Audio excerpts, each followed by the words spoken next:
Đã tràn vào. Ừm, mà ăn vặt xin ត្រូវចិនញ៉ាំទាំងស្បកគេល្បីពងពេញ trend ហ្មងអស់ TikTok Facebook ទៅណាក៏ឃើញដែរអូយឥឡូវយើងមកសាកវ៉ាវនេះឥឡូវយើងចាក់ដាក់ចានមកវ៉ាវឃើញគេញ៉ាំទំនងមែនតានហ្មងណាចាំមើលយើងមកសាករសជាតិទាំងអស់គ្នាអានេះរាងខៀវអានេះរាងលឿងឥឡូវយើងសាកអាលឿងមុនចង់ដឹងអារសជាតិវាម៉េចហឹមហឹមផ្អែមផ្អែមហ្មងណាហើយអត់មានគ្រាប់ទេអត់មានគ្រាប់ហើយសំបកវាអត់មានហាងដូចក្រូចយើងធម្មតាឯងហឹមអានេះរាងខៀវខ្ញុំមកសាកម្ដងចង់ដឹងថាវាល្វីងហឹម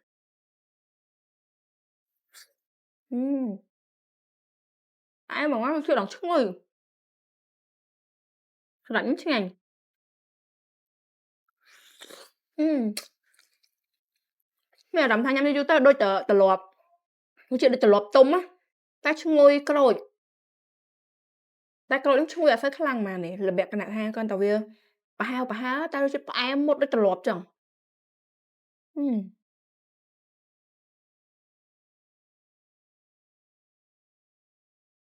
ហឹមឃើញគេញ៉ាំណាតំណងថាបានជ្រលក់មួយអំបិលម្ទេសតែទៅពេលញ៉ាំទៅវាផ្អែមហើយមិនបាច់ជ្រលក់អំបិលម្ទេសទេហឹ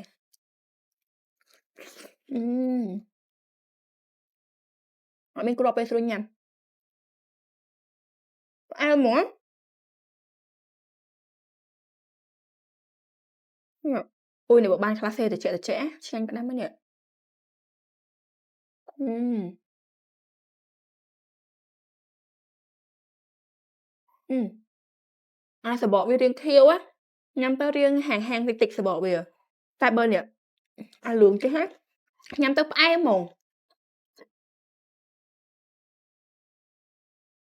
ហឹម